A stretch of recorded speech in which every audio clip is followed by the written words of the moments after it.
it's a very great pleasure to be back here in Coventry. We're in a different building to where I last appeared a year or so ago, just across, as you know, just across the road from both the new and the old cathedral. And as I was walking here from the station, I was sort of thinking about when was the last time that I was in the middle of the old Coventry Cathedral, and I worked out it was about 40 years ago. When I was in my teens, there's a clue there as to how old I am. When I was in my teens, and I was here on a day trip with my mum and dad when we lived in Nottingham, not too far away up the road. So it's a little bit of a sort of memory trip here for me as well. And relevant to the role that I have now, 4 years later, 4 years after that visit to Coventry, my father died of a heart attack the day before his 58th birthday. So I have a personal connection to the cause, and you were referring to people that are passionate about what they do in the charity sector. Well, of course, the university sector is actually part of the charity sector as exempt charities under the 2006 Charities Act. So there you go. That's an ex-charity regulator speaking for you. I want to address a couple of issues here today, and I'll just bring those up now. Firstly, a little bit about me, and you've had some of that introduction, to talk about CVD, cardiovascular disease, it being a global challenge, and to point out some of that for you, because you as leaders and future leaders in the global sphere need to understand some of the health issues that are affecting societies, communities, families, and potentially the workforce of organisations that you will be working in and leading.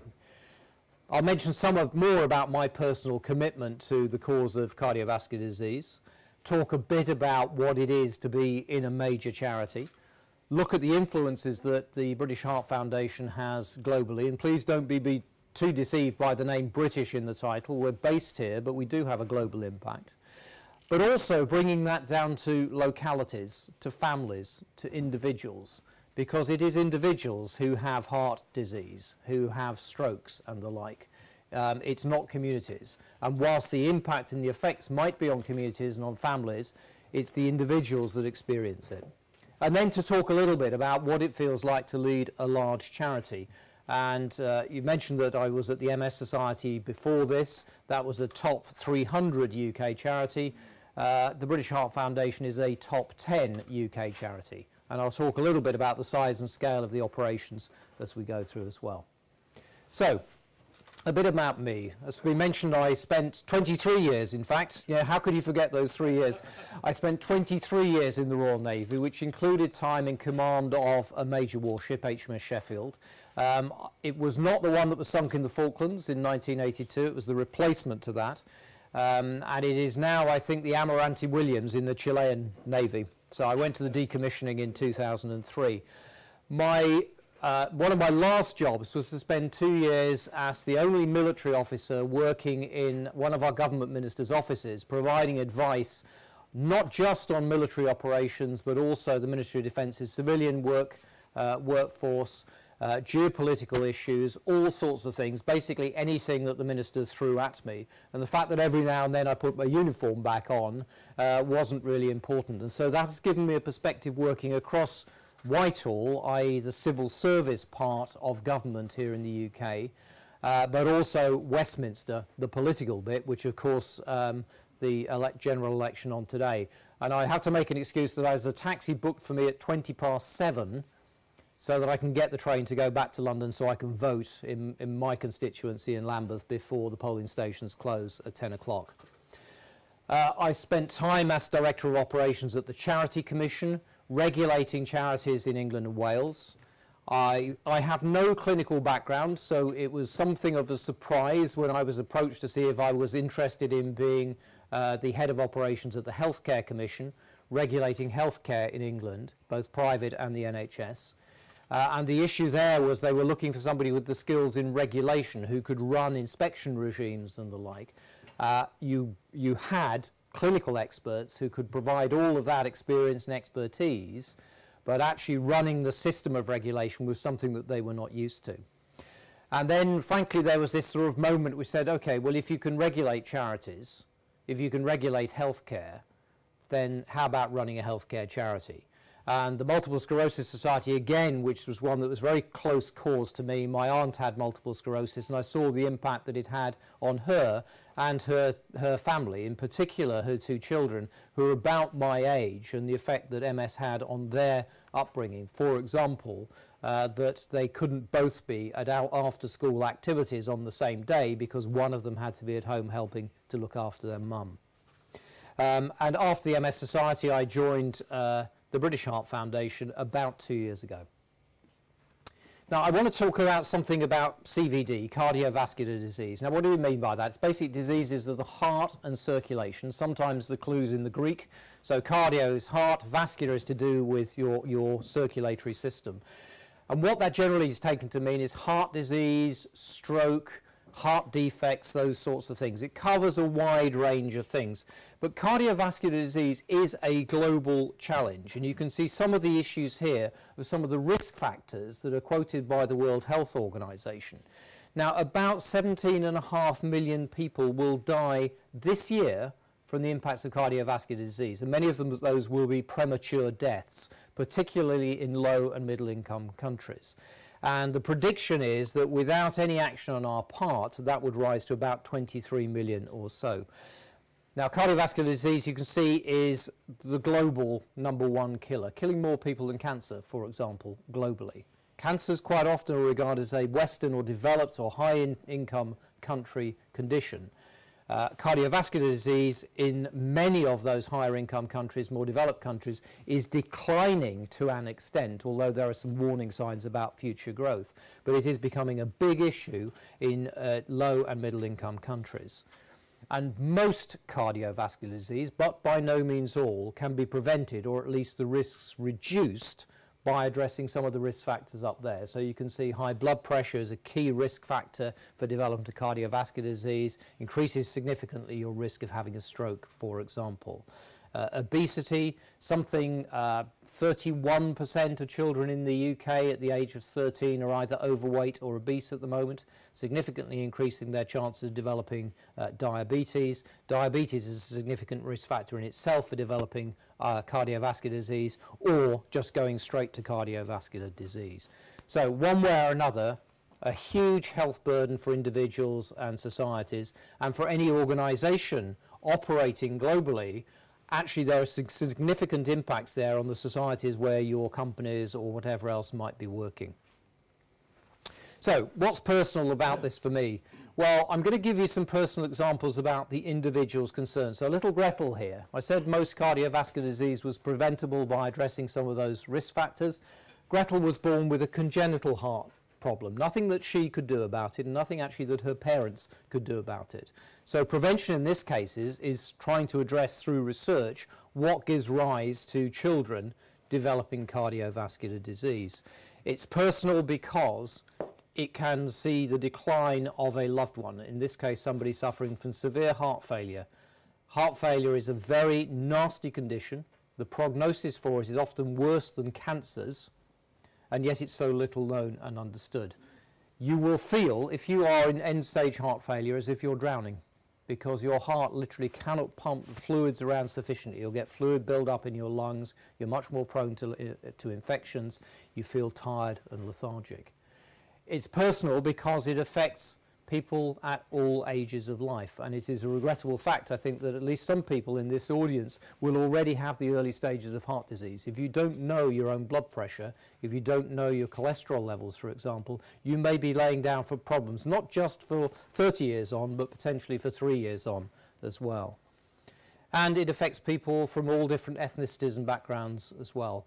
And whilst there is a clear correlation between economic well-being and reduced rates of heart disease and other forms of CVD, nevertheless, we shouldn't regard this as just a condition of poor people, and we shouldn't regard it just a condition of middle-aged men.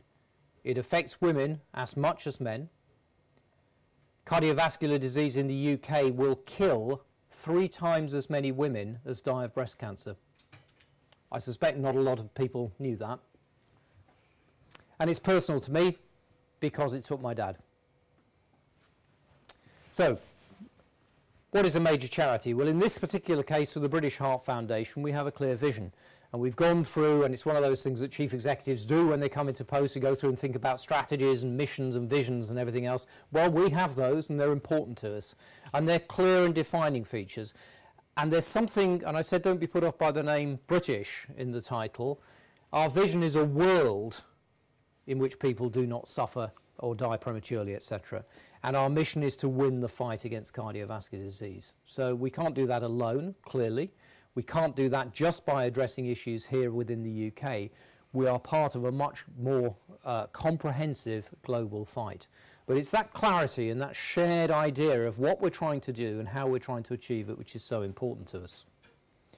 So, what do we do to bring that vision into reality? Well, the first of which is when the British Heart Foundation was started in 1961, was that it was to deal with the issues that clinicians then saw, people dropping dead of heart disease, and nobody actually knowing what caused it, how you could treat it, and actually a determination that this was no longer acceptable. And so in 1961, the British Heart Foundation was founded. Initially it was called the Heart Fund, and then became the British Heart Foundation. And right from the outset, at the core of finding the answer to these problems and delivering on the vision was, hello? I'm being waved at. Oh, see, sorry. Somebody over here being waved at. Right, I'm sorry, it's okay. I thought I'd said something wrong there. You obviously, do you understand the British Heart Foundation's history? No, they didn't do that at all. 62. No. It was 61. Right from the outset, the issue was about trying to identify the problems and come up with the solutions through research. And for the last 54 years, we have grown into the UK's biggest funder of cardiovascular disease research in universities. We fund over half, and it's about 60% of the university-based academic cardiovascular disease research here in the UK. The government, through the Medical Research Council and the National Institute for Health Research, fund about 30%, and the other charities fund the rest of the 10%. We think that we are the largest independent funder of cardiovascular disease research in the world. And I keep on saying that to international audiences. Nobody's disagreed with me yet, so it must be true. Believe me. In the middle here, there's an issue for us which say, well, this is all very well. This research will deliver in 10, 15, 20, maybe even longer term horizon than that. We're dealing quite often with, molecular research, dealing with some very, very complex processes and trying to identify the mechanisms by which cardiovascular disease occurs and progresses. Knowing as we do, and quite a lot of it down to BHF-funded research, knowing as we do what the risk factors are, then it would make sense for us also to be involved in seeking to prevent or at least reduce the risk of people developing cardiovascular disease. And that's something that's really, really important to us. So there are 7 million people in the UK at the moment who have a diagnosis of some form of cardiovascular disease. That's pretty staggering out of a total population of about 62 million.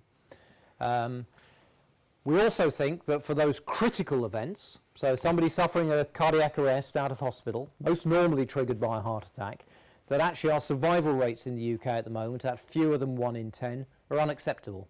And we have to do something about that. And I'll show you some of the materials that we use to do that in a moment.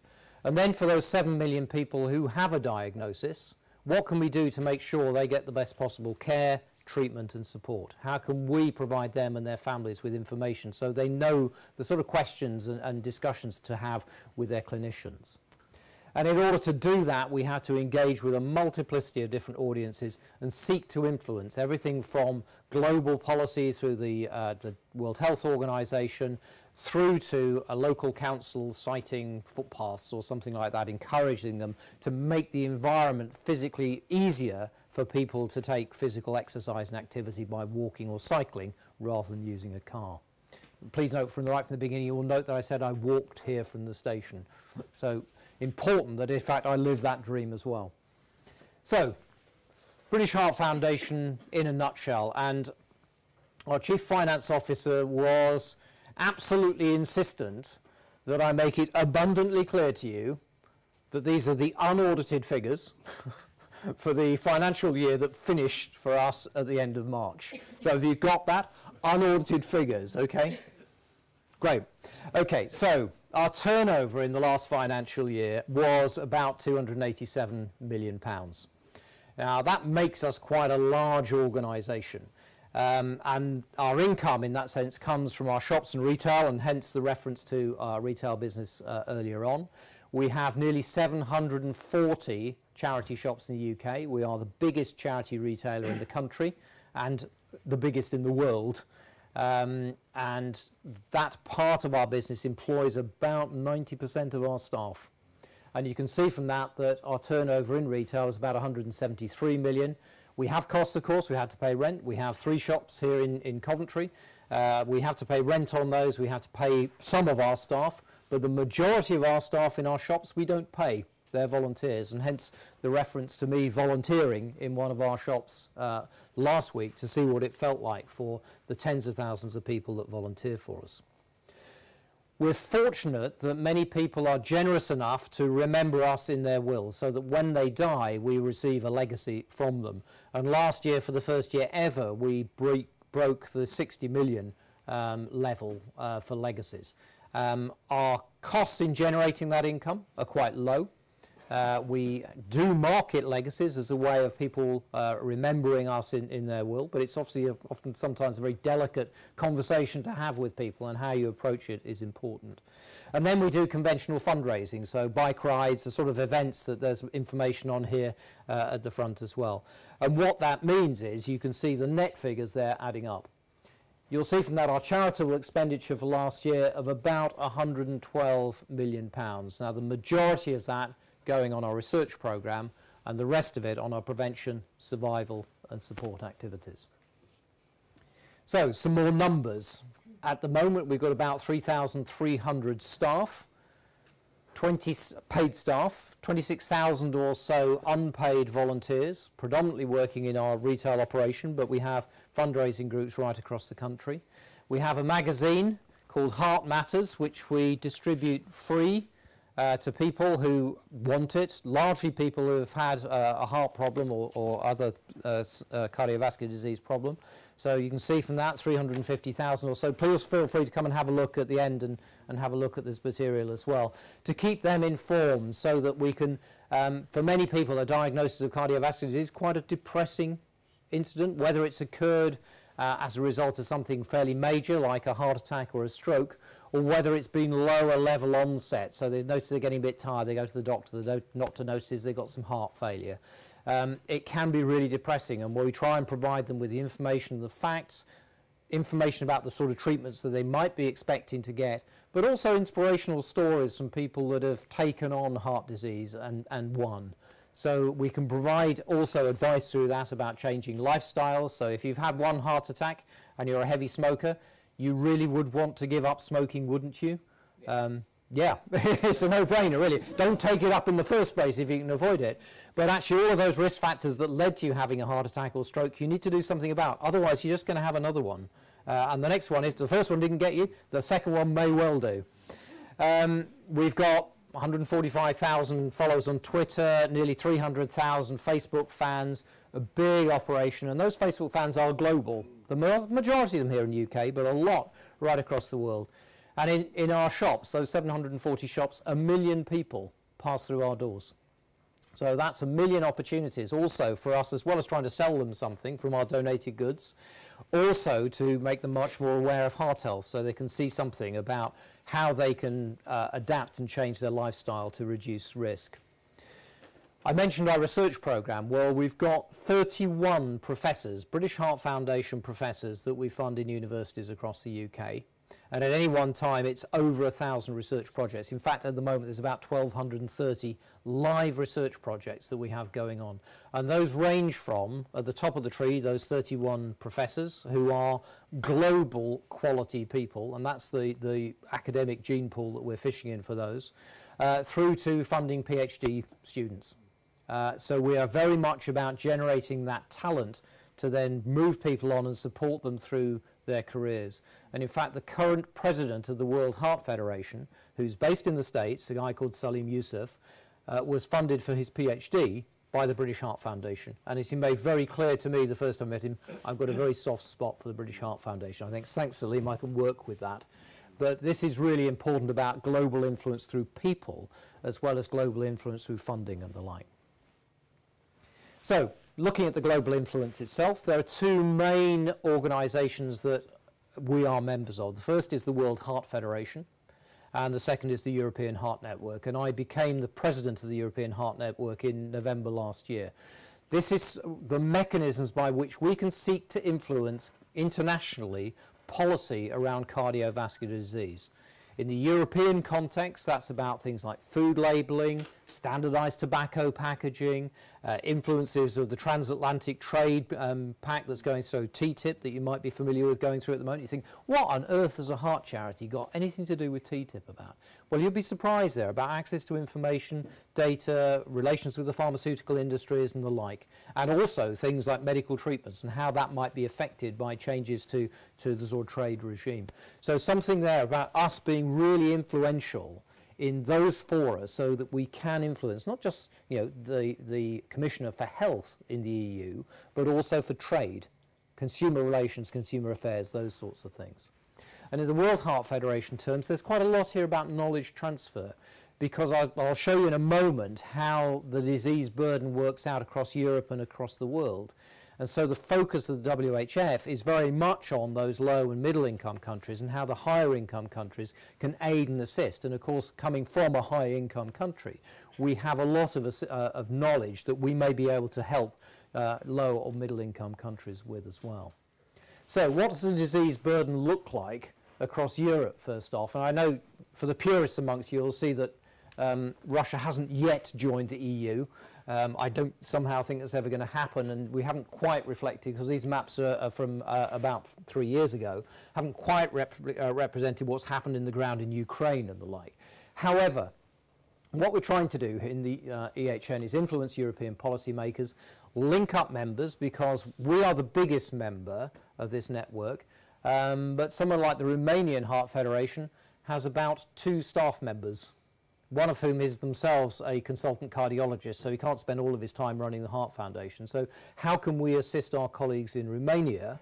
And actually, what can we learn from them as well? Because it's quite surprising some of those smaller organisations have to do so much with so little resource. That actually makes them very focused and very hungry, and we can learn from that. The burden of disease, as you can see, moves away. So these are sort of death rates, if you like, in the right-hand diagram here. So France, Italy, not so bad, but there's a little bit of an arc around here, and particularly towards the new EU members, where death rates and cardiovascular disease are high, and they have historically been high, and at the moment there is no sign of them dropping off. What does that look like globally? Well, the World Heart Federation piece here that I can see about what WHF is trying to do. But in terms of the statistics, there's expressions about age, standardised deaths and all those sort of things. Basically, what this is saying is that you get higher incidence of death through heart disease in low and middle income countries, and lower incidence in the higher countries, higher income countries. And that in itself provides a significant degree of difficulty. One of the other things I think is really interesting as we're operating in a global context is that conditions that we rarely see here in the UK, so rheumatic heart disease, for example, are prevalent in many parts of Africa. And in fact, my father, when he was in the Air Force during the war, was based in West Africa and had rheumatic fever leading on to a damaged heart. So in fact, ironically, as somebody from a very suburban background in the UK, transported out of his environment and exposed to conditions that we rarely see here in the UK currently, but are significant still for sub-Saharan Africa. So, in the UK today, Thursday, the 7th of May, there's some horrible statistics in there about, even with, we were lighter shaded on that last map, you will see that, we're better rates, etc. But even so today, 440 people in the UK will die from cardiovascular disease, and about 100 of those will be under the age of 75, and that's counted for us as being a premature death. The figures down at the bottom here: heart attack 480, a stroke 640, I don't know if you understand this, but the causes of heart attack and stroke are largely the same.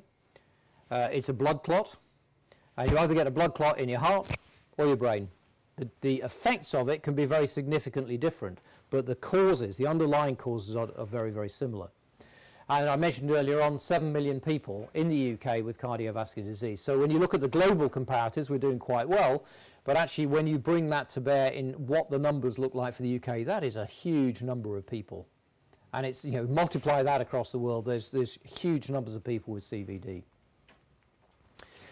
I mentioned earlier on about the relationship between the incidence of cardiovascular disease and economic deprivation, socio and economic inequalities. And this is a map, it goes back, I think it's to 2012, but there's no evidence that anything has really significantly changed over the last 3 years or so. And the areas that are in the darker red are the areas with the higher incidence of cardiovascular disease, essentially. And you'll see in broad terms, not exclusively, but in broad terms, there's a sort of south and southeast not so bad, and then the further north and west you go, the worse it becomes. What you're looking at here are the areas, particularly, you know, Coventry's about here somewhere, but you're looking around the areas around the West Midlands, old industrial areas, lots of deprivation, lots of inequality. The old coalfield areas around the valleys in South Wales are up around Liverpool and Manchester, and you can see from the wall of shame up here, the worst case is, if you like, is Glasgow. It hasn't budged for decades. The areas around East Glasgow that are incredibly poor, lots and lots of problems, and one of those problems is that they have very high rates of cardiovascular disease. Manchester, Blackpool, Dundee, Inverclyde.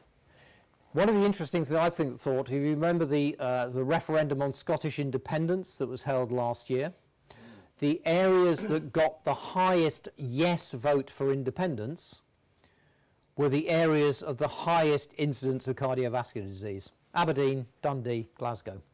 The 3 areas that voted yes for independence are also the areas that are worst on the list, and actually mentioned up here, for cardiovascular disease. Now, the statisticians amongst you will know that that's not it's not causative or anything else, but it is representative, I think, of the areas of deprivation and the issues that triggers politically as well as medically in this case.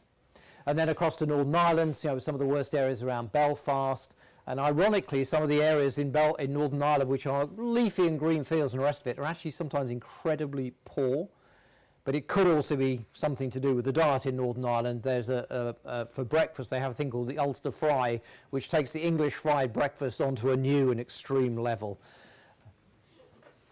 So, how do we make a difference locally? And I've gradually begun to whittle down from that global and European picture, the UK picture, now to what happens globally. Well, the sorts of things that we're interested in is how we can prevent it. So we have over 11,000 organisations who are members of our Health at Work programme, and this encourages heart and other health in the workplace. So the sorts of things that you can do, how you can get assistance for giving up smoking, do a little bit more activity, how you can moderate your diet and understand those sort of issues. We've invested £10 million over the last 10 years in Hearty Lives prevention programmes, looking at some of those areas of higher incidence of cardiovascular disease, and even within that, little micro communities. So how can we deal with obese kids in East Glasgow who have particular cultural and other pressures on them to help them to reduce their weight and improve their health? Sometimes it's hard work, sometimes remarkably successful. And for the sake of example, I mentioned we have 3 shops, BHF shops here in Coventry. Last year, those 3 shops alone generated over £500,000 profit for us. They're very successful here in Coventry. I've visited them in other contexts. I've visited all 3 of them. So if you have any unwanted goods, any things you think we can sell, there are some donation bags here. Please fill them up and take them into the shop, and we'll be delighted to sell the things that you don't want to raise money for us.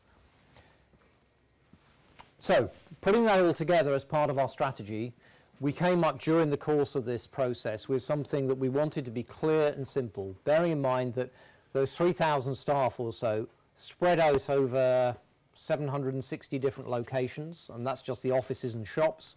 Many of them are also home workers as well. We needed something, and put in the tens of thousands of volunteers, we needed a representation of that that was clear, that was simple, and that was scalable to different needs. And one of the things that I found as I've gone around on announced or even unannounced visits, as I did last week to our shops, is that we find versions of this strategy up in the coffee point, where our volunteers can be making themselves a cup of coffee or a cup of tea in the morning when they're having their break, and they can see what the organisation is about. And I think it's important for that communication externally, because this is also an international communications tool. It tells our fellow members of the World Heart Federation what we're about. It tells our partner organisations, the World Health Organisation, the EU, what we're about. In the centre of what we do, and the biggest bit of what we do, is about research. You can see to the left-hand side there our charitable activities of prevention, survival and support, and then the right here, these activities that we have to do in order to sustain that. So growing our income to build that up, running ourselves as a world-class organisation, making sure that we are using the money that people generously give us to the best possible effect. So what does it mean for me in leading this quite big, complex organisation with lots of passionate people in, experts in all sorts of things, from molecular research through to how to sell things in a shop?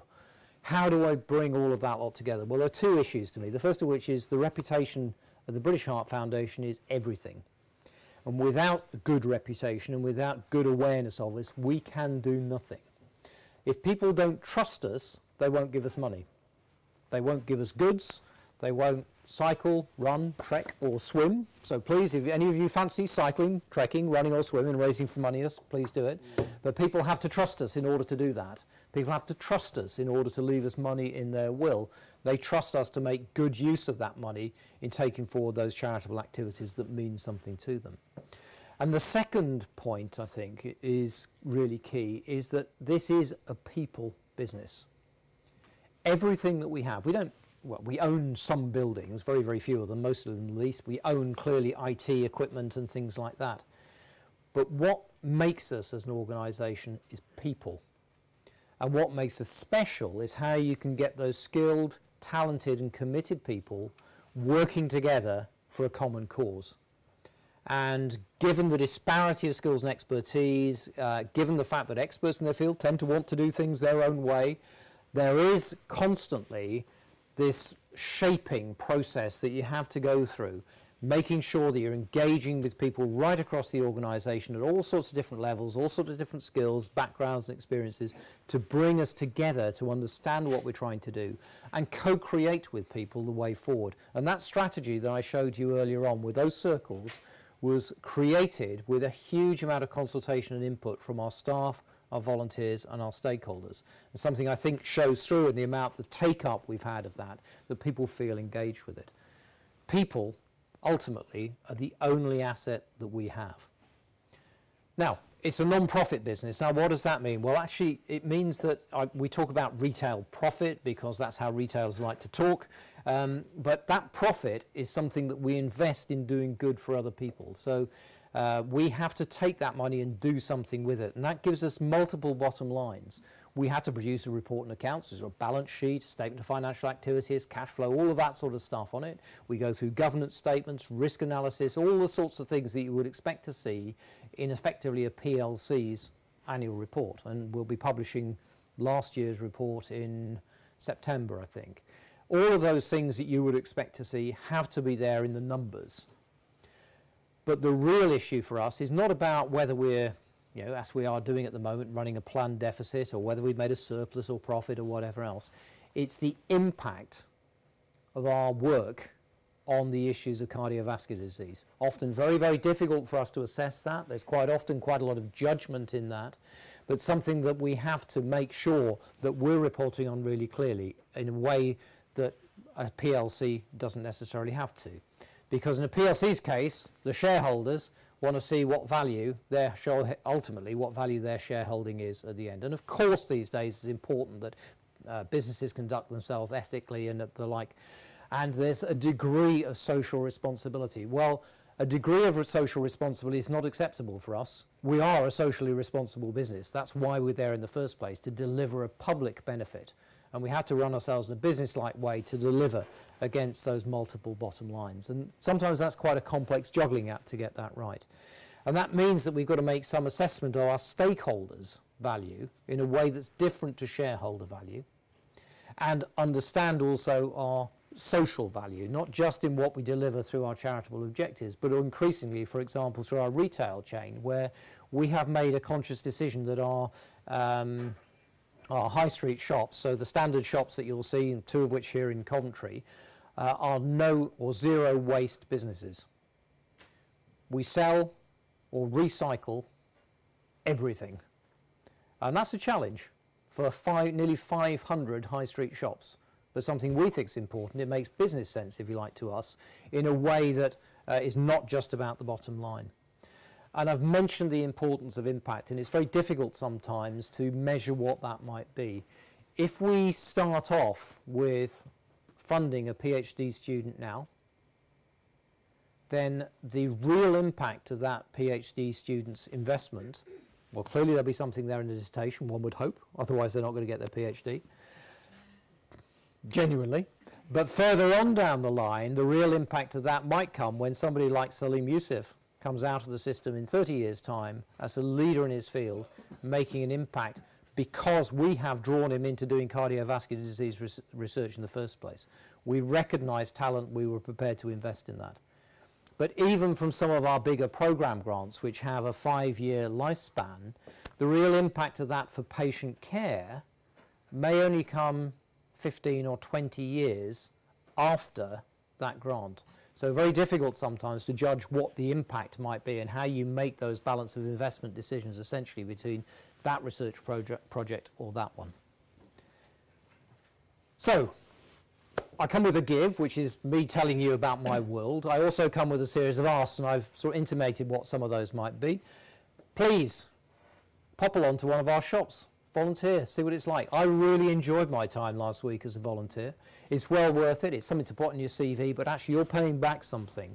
Somebody who volunteers one morning a month for a year is funding enough research to keep a researcher going for an hour. Now that may not sound very much, but when you add that up with tens of thousands of other people doing just the same, it adds up to an awful lot. And actually many of our volunteers, some of them are full-time, and they've been doing it 30 years.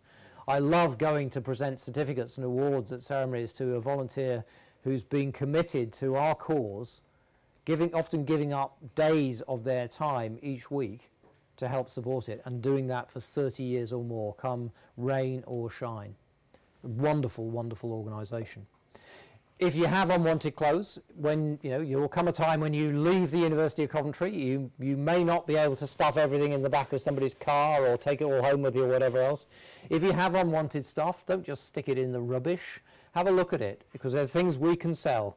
Please donate it to us. We sell that. It's great. It raises money for doing all the good work we do. You can either organise a fundraising event as a course. That would be great if you could do that. Or participate as an individual in some of the things we do, running, walking, cycling. There's some of the details here.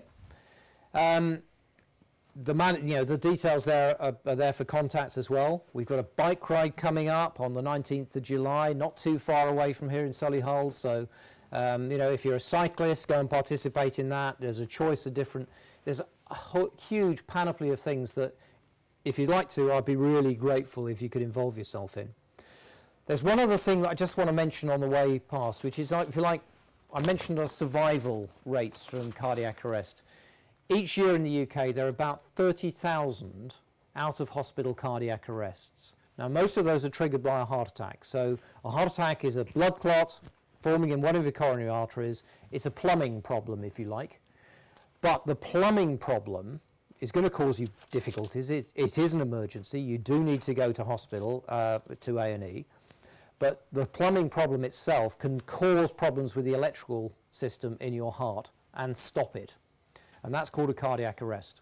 There are other ways of doing it as well. I mean, you can electrocute yourself and all of those sorts of things, but the most common cause is a heart attack. If you come across somebody who has had a heart attack, then you need to start doing CPR, cardiopulmonary resuscitation, straight away. and you need to send somebody to try and find a defibrillator. Now, I normally check when I come into buildings whether there is one here or not.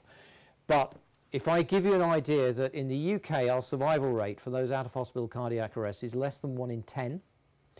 In the best parts of the world, it's about 25%, and in some areas getting on towards 1 in 2 survival. So Norway, bits of North Holland, bits of Germany, bits of the States, where they've really invested in people doing CPR training. So we produced a kit.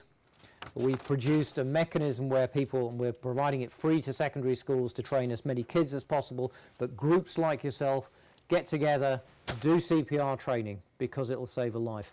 Let me give you an example. We're Barclays Bank. 2 weeks ago, 2.5 weeks ago rather, I was at Barclays headquarters in Canary Wharf with the new chairman of Barclays and a selection of staff kicking off a training session that we run, and it's a 30-minute session that you don't need an instructor for. You just show a DVD and you have to get some kit, like a little doll, to practice on. So we had their staff, and the ambition for Barclays was they were going to train 10,000 Barclays staff in 10 working days. So there was the new chairman kicking it off, me saying a few words at the beginning, off we get. The chief executive did it on the Wednesday of that week. They smashed through that 10,000 record on Tuesday of week 2, and actually got up, as we've just heard, up to 16,000 staff that they trained in CPR. Now, during the course of that 2 weeks, 2 people who had been trained on that course had to do CPR. Now, this is really, I mean, we knew it was going to happen at some stage. We didn't quite think that it would happen once during the course, let alone twice. So one female member of Barclays staff had the training in the morning, was out in a shopping centre, and somebody collapsed in front of her. So within 3 hours of doing the training, this woman was delivering CPR to a total stranger in a shopping centre and saved her life. And this woman was discharged from hospital last week. In the second case, long-standing elderly customer in a branch, the guy had done, the Barclays Bank staff member had done training a couple of days beforehand in the branch. This well-known customer collapsed out in the sort of public area of the branch. The guy recognised what had happened, got straight in there with CPR, got assistance, all those sort of things. Now, he was an elderly gentleman. He's still in intensive care, but the point is that he had the chance of survival given to him by a total stranger. So, if you haven't done CPR training, please do it. We've got a great sort of package that you can get involved in. Encourage everybody you know to do it, because it saves lives. So, ladies and gentlemen, that's it. That's me. I'm more than happy to take questions now as a group. So, over to you.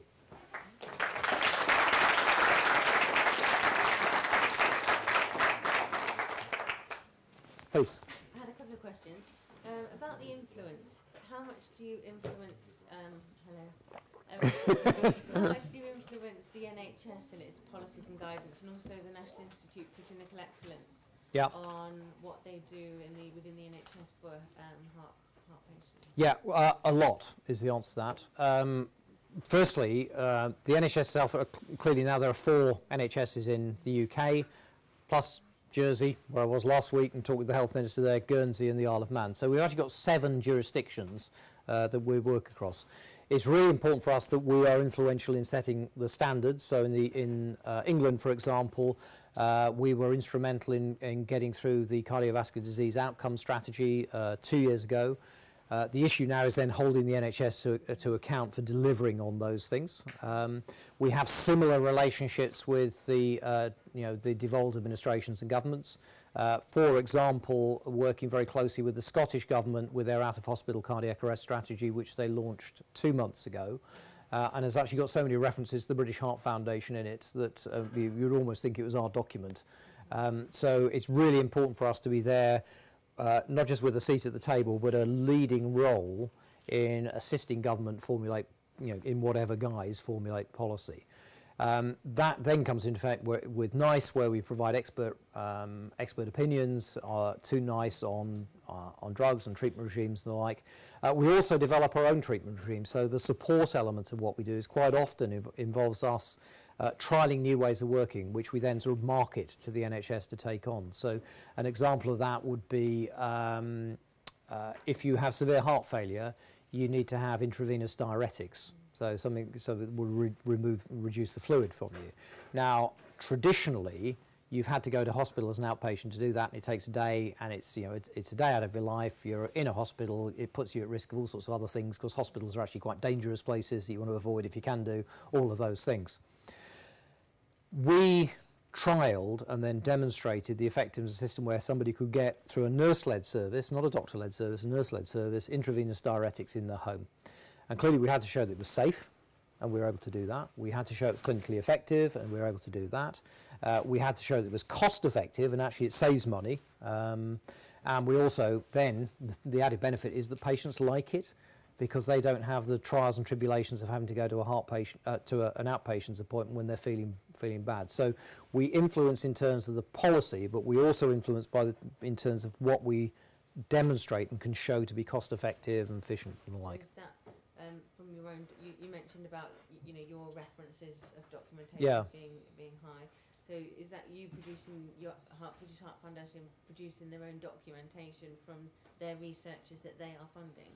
And the publications. Well, for academic research, that's an issue for the academic, for the researcher to produce, and clearly they will have to quote this. They have to quote where the source of the funding come from these days. So that's they will show up on that.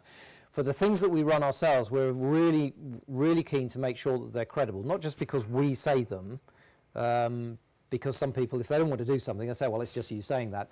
We make sure that all of those projects, like the intravenous diuretics project, is externally evaluated and independently evaluated to make sure that we can say that this is absolutely robust. We know this, and we can show it's the case.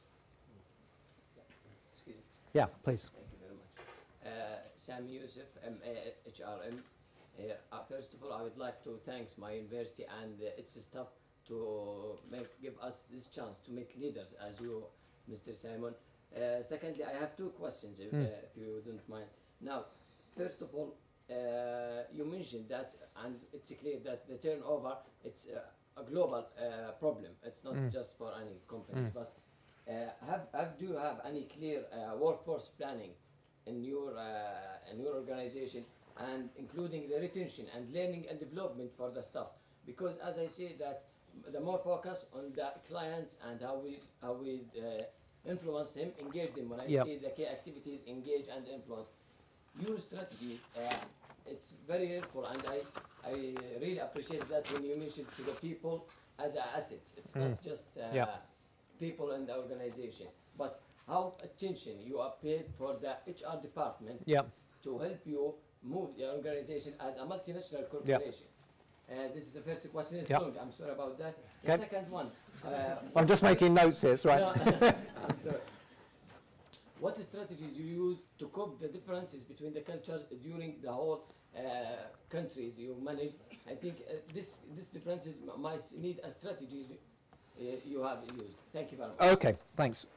That's great, actually, because I mean, having said it's a people organisation, to take a question on people I think is really important.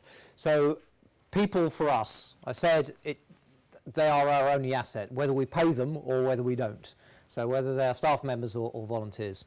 We invest heavily in the whole cycle, if you like. So we want to make sure that we recruit the best possible people for the roles. We develop people in roles. We want to make sure that the organisation is not just fit for purpose, but truly is world class by providing a good package of benefits. But as a result of that, we demand high standards, and we actively manage. So at the moment we're going through some realignment of some of our individual departments, and there are some people who clearly aren't able to carry on, and they've been moved out of the organisation humanely, because it's important. Yeah, it is important.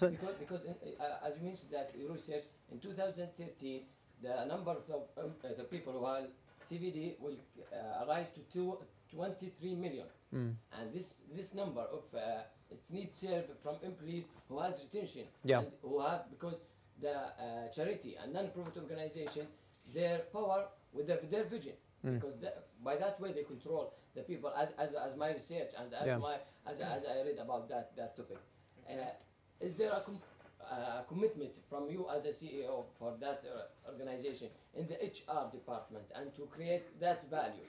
because I know that return on investment, especially in the HR department, it's not completely guaranteed. Yep. But sometimes during the times and within years, you can see the differences, and the turnover will decrease if we invest in the learning and development those employees.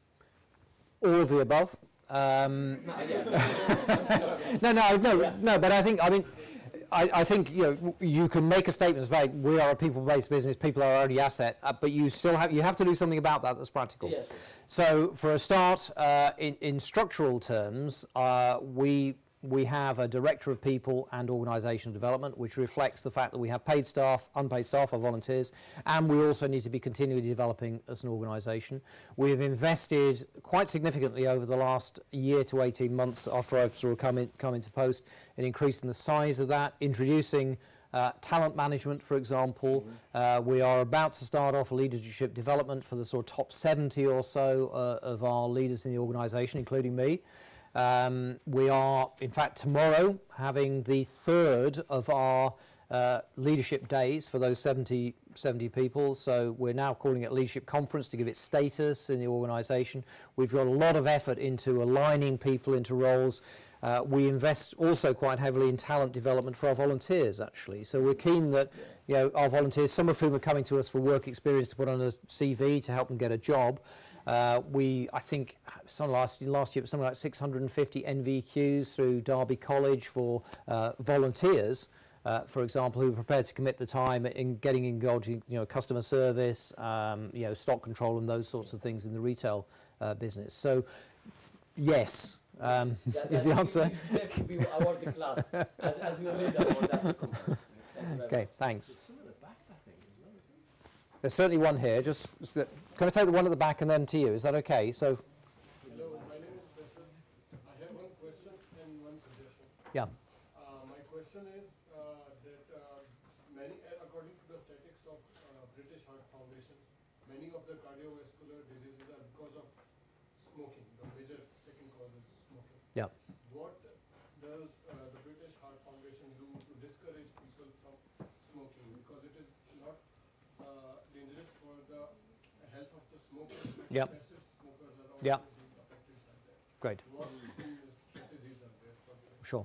And my suggestion is that there are many countries who are the part of the European Union. So here it is a rule and law that above 25 age of people can buy smoking. But in low-income countries, there is no such as law. So why don't European unions take steps to enforce laws on low-income countries? Right. In terms of your second, well, there's actually a question for your second one, not a suggestion, but I'll phone a friend in Brussels and ask, but I will come back to that in a minute. In terms of smoking, what we've seen over the last 40 years is a reduction from about 4 in 10 adults in the UK smoking to now just under 2 in 10, so just under 20%. And that's very significant. And in some areas of the UK, smoking is almost unknown. So some of the wealthier areas, you're really struggling to find somebody who smokes in that sort of context. But in other areas, smoking rates have remained at about 40%. So East Glasgow, Dundee, Aberdeen, Manchester, bits of Belfast, smoking rates are still very, very high. They're also very high amongst people with learning difficulties and people with mental health issues.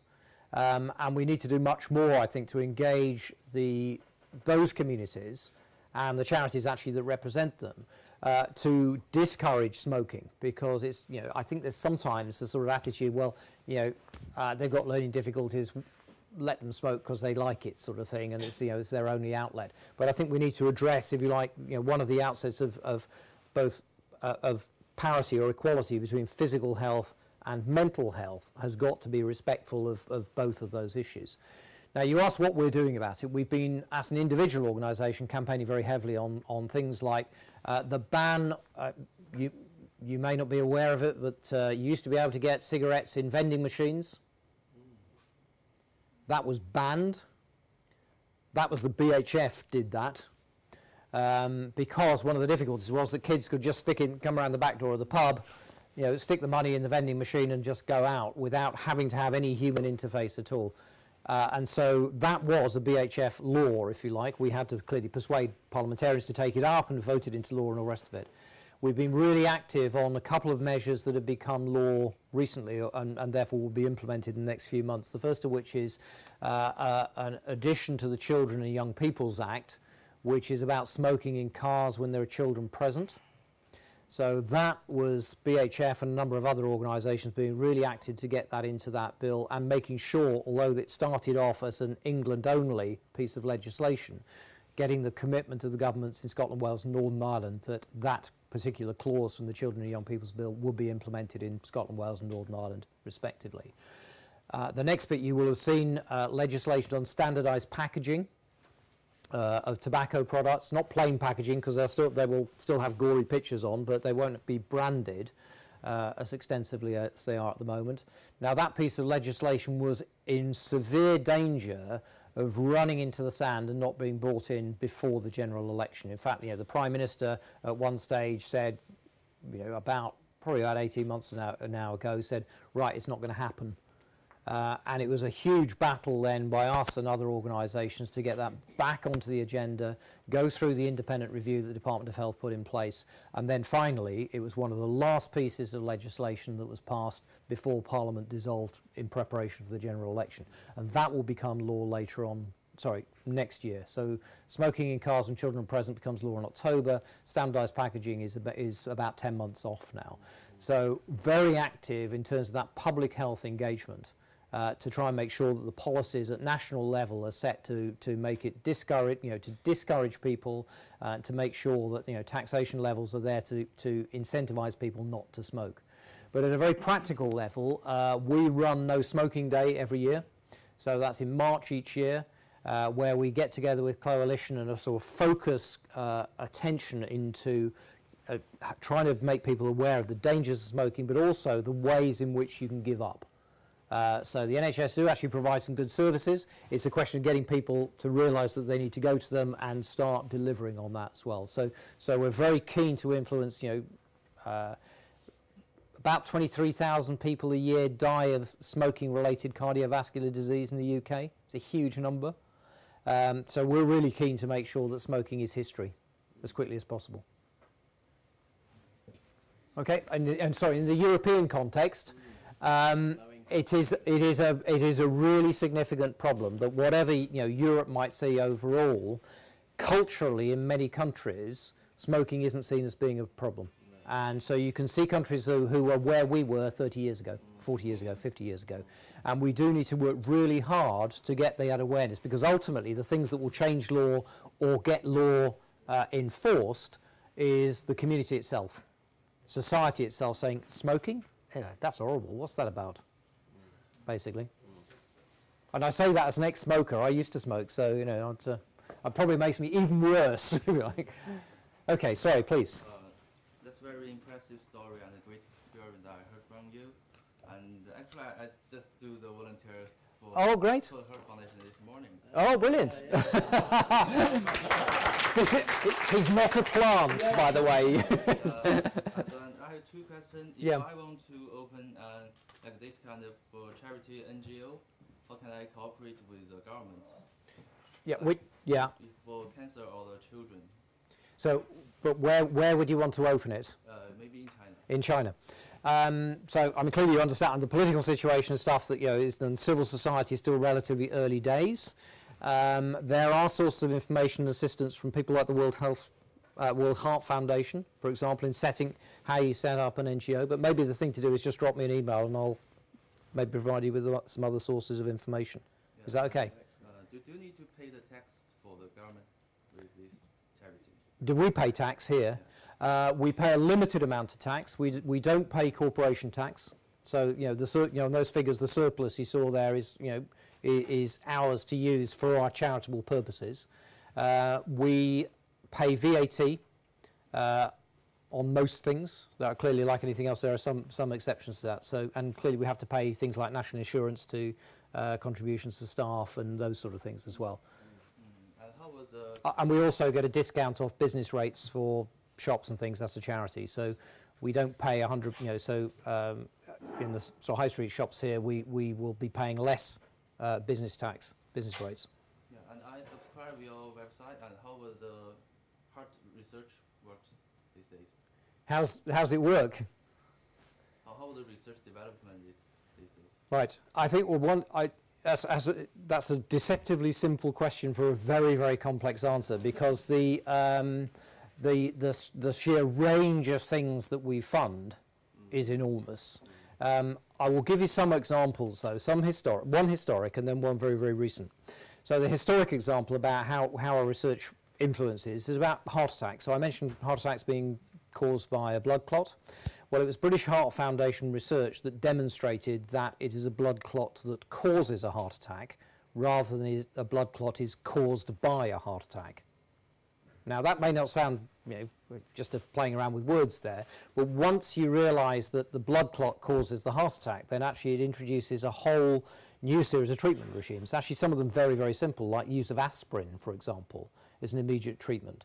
Now, that was all BHF-funded research, which then means that the death rates from heart attack, when my dad died of a heart attack in the late 1970s, 7 out of 10 people died. Now 3 out of 10 people die of a heart attack. Provides a series of other problems because you'll have a damaged heart, but that's the next lot of issues to deal with through regenerative medicine.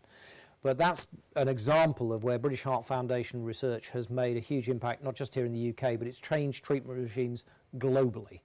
And so you can see better treatment there. But a more up-to-date example is a test, refining a test, and it was BHF-funded research at the University of Edinburgh, refining a test for whether you'd had a heart attack or not. And that may sound really simple. Well, of course, it's easy to say whether you had a heart attack or not, but you can get raised levels in a particular enzyme called troponin, and introducing a new test that's far more sensitive so that heart attacks in women in particular can manifest slightly differently to men. And so then the troponin test in its new form being much more specific about identifying a heart attack in a woman. Now, that means, therefore, that we will see fewer women discharged from A&E on the basis, it's just a bit of pain, off you go. And actually, no, you have had a heart attack. We need to deal with that now. And also, we need to consider what led up to that in the first place. Yeah. So that's, one of a huge range of examples I could give. Thank you. You got control the potential, the potential risk of heart attack. Yeah. Okay. I'm very aware of your, you may be deciding the right. fate of the country before. If it all hinges on my vote, we're going to be in trouble. You and I together, if we vote in different directions, we could just go for a cuppa. But probably time for just. Well, we got two here, and so if we can be, you've had a go already. So let's go to the back first, and then back to you. Is that okay? Yeah. Okay. Thank you so much for your presentation. In your presentation, you indicated that you have some full-time volunteers. Some of them have worked for up to 30 years. And you indicated that they don't get any kind of pay. So I'm just wondering, how do they survive, your full-time volunteers?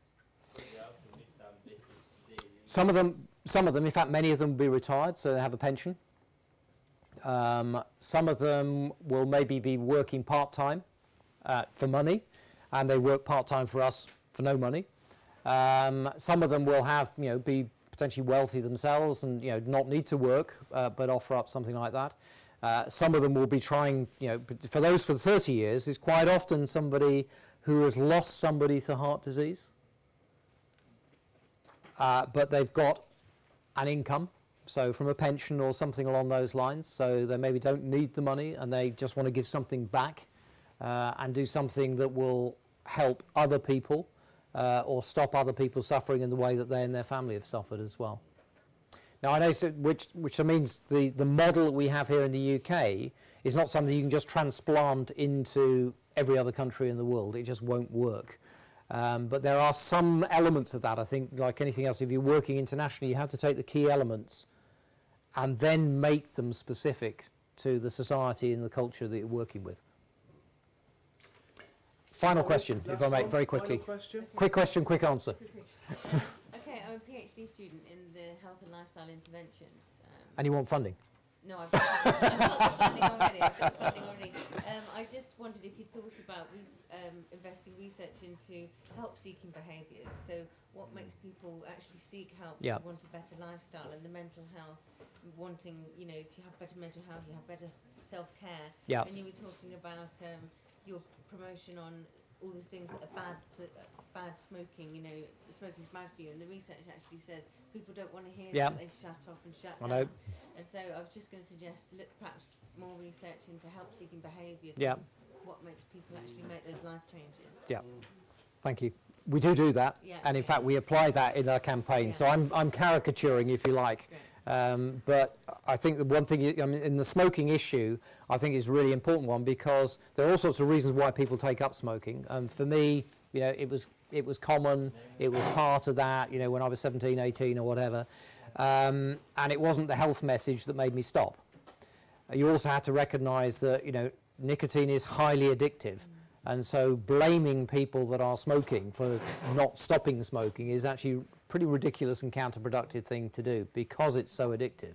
So you've got to assist people in dealing with the addiction issue, and part of that is being sensitive to exactly the sort of pressures they're under, and the fact that, you know, through no fault of their own actually, they are being marketed a highly addictive substance. Okay, there are probably a couple of things that the most successful speakers on the Global Leaders Programme share. There's not one...